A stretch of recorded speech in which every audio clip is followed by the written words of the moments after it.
आपल्यासोबत संभाजीनगरचे नवे पालकमंत्री अब्दुल सत्तार जे आहेत. सत्तार साहेब, खरं तर पहिल्यांदा खूप खूप आपल्यासोबत बोलण्यासाठी छत्रपती संभाजीनगरचे नवे पालकमंत्री अब्दुल सत्तार जे आहेत, प्रथमतः खूप खूप अभिनंदन. काय तुमची पहिली प्रतिक्रिया? नाही, खरं म्हणजे आज सन्माननीय मुख्यमंत्री महोदयांनी मला छत्रपती संभाजीनगर या जिल्ह्याचा पालकमंत्री म्हणून नियुक्ती केली. मी त्यांचे मनापासून आदरणीय एकनाथ शिंदे साहेबांचे आभार मानतोय. त्याचप्रमाणे त्याला संमती देण्याचं काम देवेंद्रजी आणि अजितदादांनी केलं. या दोन्ही उपमुख्यमंत्र्यांचाही सन्मानाने आपल्या TV 9च्या वतीने त्यांचेही आभार मानतो. सन्माननीय खासदार संदीपानजी भुमरे साहेब, सन्माननीय आमदार बोरनारे सर, आमदार प्रदीपजी जयस्वाल, आमदार संजयजी सिरसाट, आमदार प्रशांत बमजी, आमदार आमचे मित्र खरं म्हणजे आमचे वडील भाऊ आहे हरिभाऊजी बागडे साहेब आणि मंत्री सावे साहेब. हे आमच्या जिल्ह्याच्या राजकारणामध्ये एकंदरीत आम्ही 9 आमदार सत्ताधारी पक्षाचे होतो.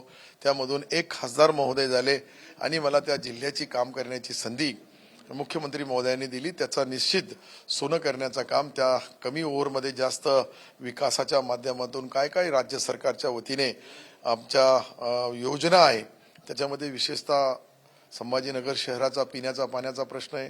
जिल्ह्यामध्ये अनेक विकासाच्या योजना, शेतकऱ्यांसाठी शेतकरी आत्महत्या जिल्हा म्हणून अनेक अडचणी शेतकरी बांधवाच्या आहे. त्याच्यामध्ये खारीचा वाटा का होत नाही, या 4 महिन्यामध्ये 3.5 महिन्यामध्ये करण्याचा निश्चित मी प्रयत्न करेन. नक्की छत्रपती संभाजीनगरमध्ये फटाके वाजवायला सुरुवात झालेली असली तरी सुद्धा भाजपचे सुद्धा अतुल सावे होते, त्यांचं सुद्धा नाव चर्चेत होतं, अनेक नावे चर्चेत होती, कारण अनेक नेते हे तुमच्या जिल्ह्यातून येतात. त्यात या सर्वांच्या मध्ये तुमची वर्णी लागली.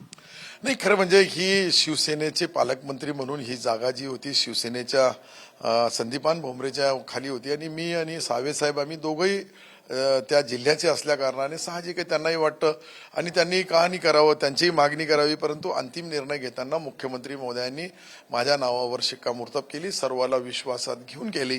मी सर्वांना विनंती केली आणि माझ्या विनंतीला सर्वांनी मान देऊन मला ही काम करण्याची संधी दिली. कुठेही भारतीय जनता पार्टीचा आमचा वादविवाद नाहीये. भारतीय जनता पार्टी आमचा मोठा भाऊ आहे. एकनाथरावजी शिंदे साहेब कधीही नेतृत्व करताना भारतीय जनता पार्टीच्या लोकांनी जो विश्वास त्यांच्यावर टाकला त्याचा कामाच्या रूपाने 18 तास 15 तास काम करणारे मुख्यमंत्री महोदय आमचे आहेत.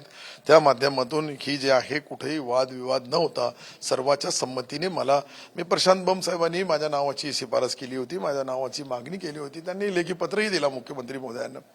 तर हा काही मुद्दा लढाई काही पक्षाची नाही. आम्ही सर्व दोन्ही पक्ष, राष्ट्रवादी सहित दोन्ही पक्ष आणि आम्ही शिवसेना हे मुख्यमंत्री महोदयाच्या नेतृत्वाखाली पुढची ही निवडणूक जी होणार आहे त्यामध्ये सर्वांना समान न्याय देण्याचं काम सन्माननीय मुख्यमंत्री महोदय करतात. त्यामध्ये संभाजीनगर जिल्ह्याची ही शिवसेनेची जागा होती म्हणून मला त्यांनी पालकमंत्री पदी नियुक्ती केली आणि काम करण्याची संधी दिली. नक्कीच 2 तारखेला एका मोठ्या योजनेची सुरुवात तुमच्या जिल्ह्यातून होते. कशा पद्धतीचं हे संपूर्ण नियोजन असेल?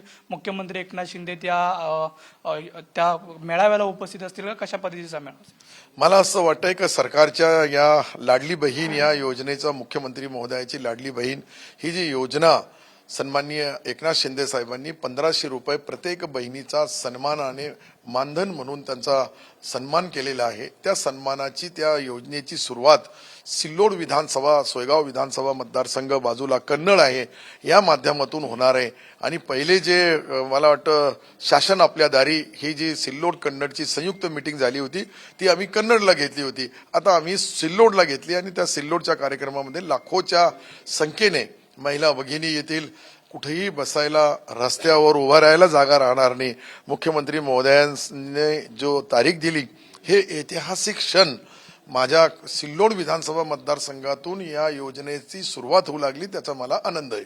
नक्कीच. तुम्ही ज्या जिल्ह्याचे आता पालकमंत्री झालात त्या ठिकाणी 2 मोठे प्रश्न आहेत. एक तर मराठा आंदोलन झालेलं होतं आणि आता ओबीसीचं सुद्धा जी आरक्षणाची जी मागणी आहे ती सुरू आहे आणि त्याच्यामध्ये आता तुमची जी जबाबदारी आहे ती आणखीन वाढलेली आहे. नाही, निश्चित शेवटी राज्याची जबाबदारी ज्यावेळेस एखाद्या प्रमुख जिल्ह्याची जबाबदारी एखाद्याला पालकमंत्री म्हणून नेमला जातो तर ती जबाबदारी म्हणून पार पाडताना सन्माननीय मराठा बांधवांच्या सर्व भावना लक्षात घेऊन त्याचा सन्मान त्यांना निर्णय देण्याचं काम सन्माननीय मुख्यमंत्री महोदय करणार. आणि मुख्यमंत्री महोदयांनी त्याच्यामध्ये एक घोषणा केली होती, मला चांगली आठवण आहे, शिवरायांच्या चरणी हात लावून का मराठा समाजाला ते रिझर्वेशन देणार आणि त्यामध्ये ओबीसीवर कुठे अन्याय होणार नाही ही घोषणा करणारे माझ्या माहितीप्रमाणे हे पहिले पुढारी आणि त्याचा काम युद्ध पातळीवर चालू आहे शासन लेवलवर. मला वाटलं होतं का या विधानसभेच्या अधिवेशनामध्ये त्याची काहीतरी घोषणा होईल, परंतु तांत्रिक बाबी ज्या आहे त्या सर्व तपासल्या जाऊ लागल्या. तांत्रिक म्हणजे पुढं सरकारच्या कुठेही निर्णयाला जे काही निर्णय सुप्रीम कोर्ट किंवा हायकोर्ट देतो त्यामध्ये अडथळा निर्माण होणार नाही याची दक्षता निश्चित ते घेऊ लागले. नक्कीच धन्यवाद. टीव्ही9शी बातचीत केल्याबद्दल आणि खूप खूप अभिनंदन. हे होते छत्रपती संभाजीनगरचे नवे पालकमंत्री अब्दुल सत्तारजी. येत्या 2 तारखेला योजनेचा शुभारंभ करत असताना पालकमंत्री म्हणून स्वतःच्या मतदारसंघामध्ये स्वतःच्या जिल्ह्यामध्ये सामोरे जात असलेले आपल्याला पाहायला मिळणार आहेत. एवढं जनरल मोहन डुबेसह नंदकिशोर गावडे, टीव्ही9 मराठी, मुंबई.